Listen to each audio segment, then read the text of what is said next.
What they aren't telling you about the Philippines earthquake.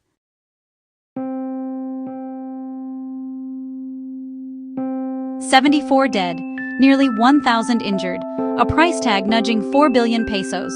But scroll through the headlines, and what do you see? The same tidy, predictable line. Natural disaster, nobody's fault. Really?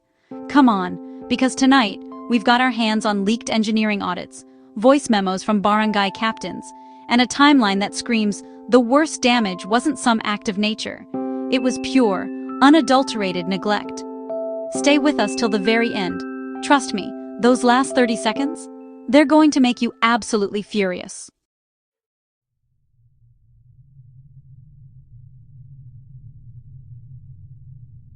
Look, I'm not here just to recycle body counts. I'm here because 3 weeks after that September 30th quake, I'm still getting texts. Texts like, "We begged them to close the school before the ground shook," or, "They told us the bridge was fine, but we saw the cracks ourselves." The government press kit?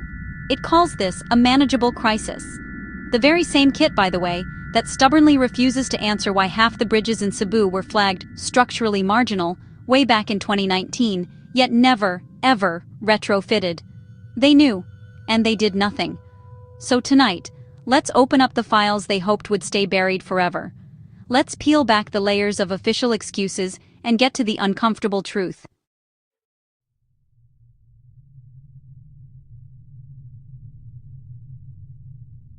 The fault slipped for 12 seconds. That's it, just 12. Can you believe it? In places like Japan or Chile, a 6.9 magnitude earthquake is frankly a drill. They're built for it. But here in the Philippines, that same seismic event became the deadliest quake since 2013. Why? That's the critical question, isn't it? Our first big clue, intensity 7 ground motion slammed into Bogo City, an area that isn't even directly on the main fault line. What gives?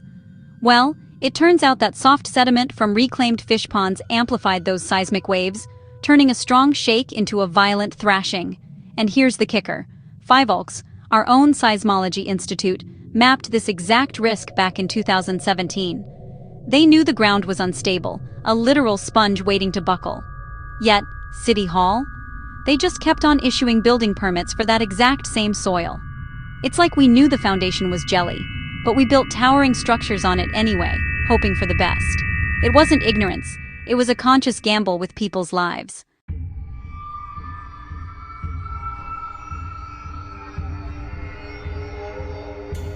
Engineers, they love this phrase, ductile detailing. It sounds fancy, but what it means is simple and life-saving. Steel bars inside concrete columns should bend, not snap, when an earthquake hits. That bend gives occupants precious seconds, minutes even, to run, to get out, to save themselves. So, what did we find after the quake? Out of 658 totally collapsed houses, a staggering 71% had no stirrups on their columns, the critical reinforcing loops. Instead, they used cheap 90-degree hooks, not the 135-degree seismic hooks mandated by code. I've got the photos, and honestly, they look like broken pretzels. Our national building code outlawed those dangerous shortcuts in 2015, years ago. Yet the city engineer's office, the very people meant to uphold safety, stamped blueprints with these illegal designs as late as August this year. We even found an audit note that chillingly reads, "For expedience, contractor omitted confinement zones per plan." That note is dated July, just 2 months before the quake. This wasn't some accidental oversight, folks. They weren't breaking rules by mistake. They were breaking them for speed, for profit, and they knew exactly what they were doing. The lives lost in those crumpled buildings, they were sacrificed on the altar of expediency.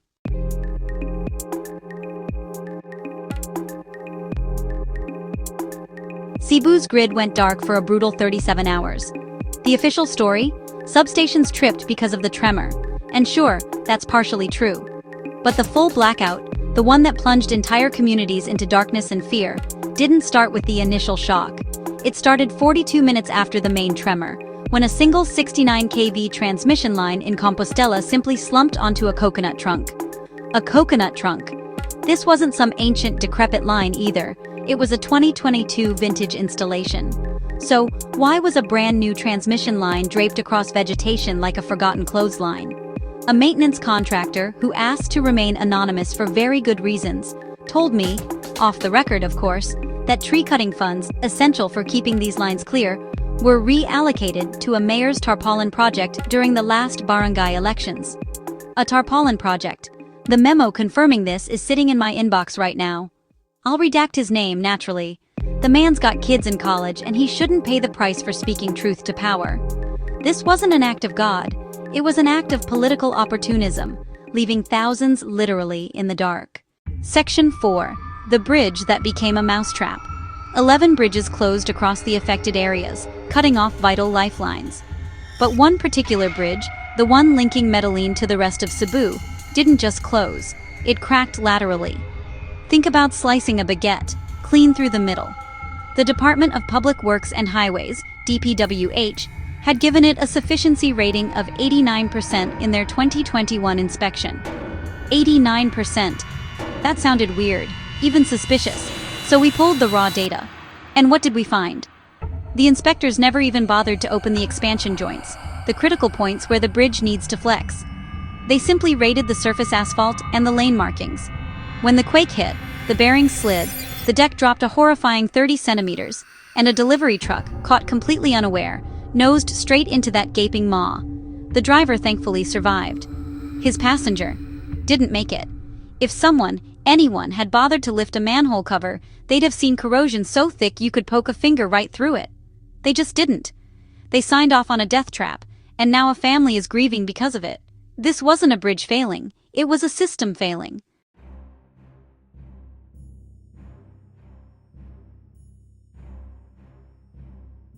More than 8,000 aftershocks have rattled survivors, keeping them on edge, but honestly, the paperwork kind of aftershock?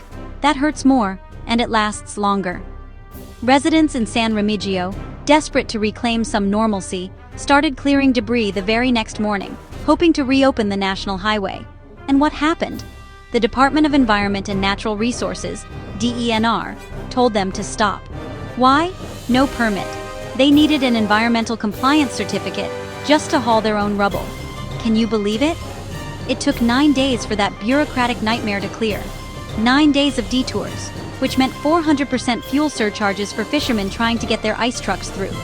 One farmer, utterly desperate, had to sell 2 piglets just to afford enough diesel for his generator. He then missed the deadline to refrigerate the day's catch and lost a heartbreaking P18,000. Multiply that story across 77,000 displaced residents, across countless small businesses and families, and you start seeing why the local economy bled P3 billion. All because of red tape, even though only 12 seconds of ground motion ever made the headlines. The real disaster wasn't just the quake, it was the suffocating grip of bureaucracy that followed.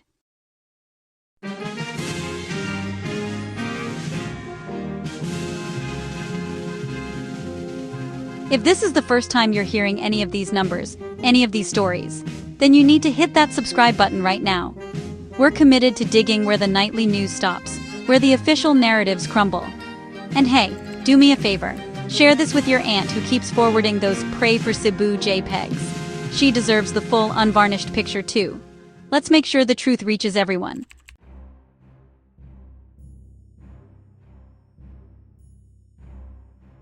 Remember that college party in Pasay, Iloilo? The one where 2,400 students were packed into a gym that was never ever designed as an evacuation center. When the lights cut out, rumors of a tsunami, fanned by social media, swept through the terrified crowd. Nobody had run a drill, no teacher had a whistle. The result? A stampede. 68 students hospitalized, one with a severe spinal injury. The campus, believe it or not, had an approved disaster risk reduction management plan, on paper of course. But the fire exits? Chained shut, apparently to stop gatecrashers during events. When local radio asked the school administrator about it, he calmly stated, "We followed protocol." I then asked him what protocol says padlock the exits during a tremor. And wouldn't you know it, the line conveniently dropped. It's not just a failure of planning, it's a failure of basic human responsibility, masked by a paper trail of compliance. The irony is sickening.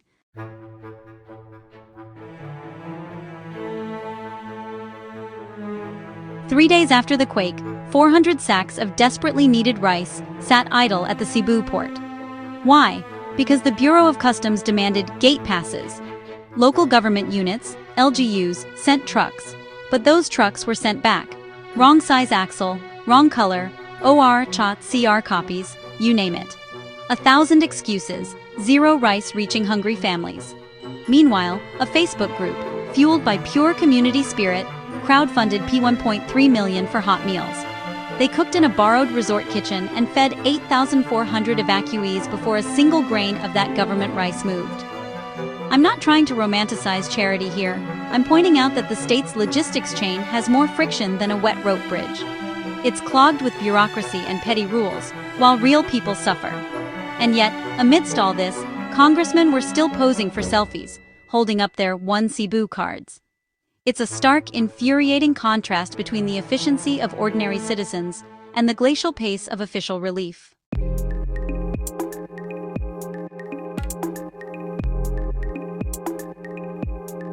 Remember that city engineer, the one who approved substandard plans, putting countless lives at risk? He's now on floating status, which, for those unfamiliar, means paid leave while the investigation continues indefinitely. The mayor who reallocated crucial tree-cutting funds for his own tarpaulin project? His term ended in June 2025, and he's conveniently now a provincial board member, effectively immune from DILG sanction. And the contractors, the ones who cut corners and built death traps? They'll simply reincorporate under their wives' maiden names and bid for new government projects next year, as if nothing ever happened. No handcuffs, no headlines, no accountability. Meanwhile, survivors, the actual victims, sleep in tents so close to the shoreline that high tide laps at their canvas. If you dare ask officials why, the reply is always the same, a well-rehearsed mantra. Let's not play the blame game. We're focused on rehabilitation. Translation: move along, nothing to see here. The system isn't broken, it's working exactly as it's designed, to protect the powerful, not the people.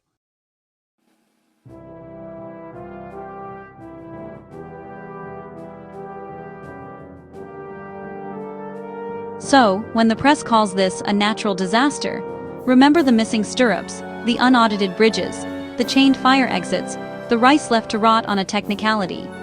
Nature pulled the trigger, sure, but officials handed it the gun, loaded it, and then, insultingly, charged admission to watch the tragedy unfold.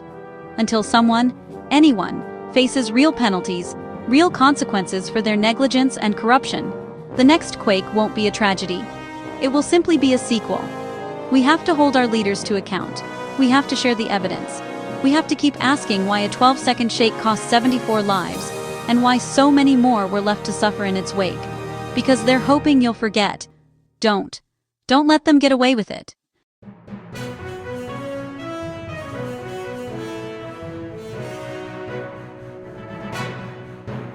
If you've got documents, photos, or stories we should chase next, email us. The address is right there in the description below. Like the video, subscribe, and please ring that bell, because the next disaster shouldn't be a surprise party. See you in the next investigation.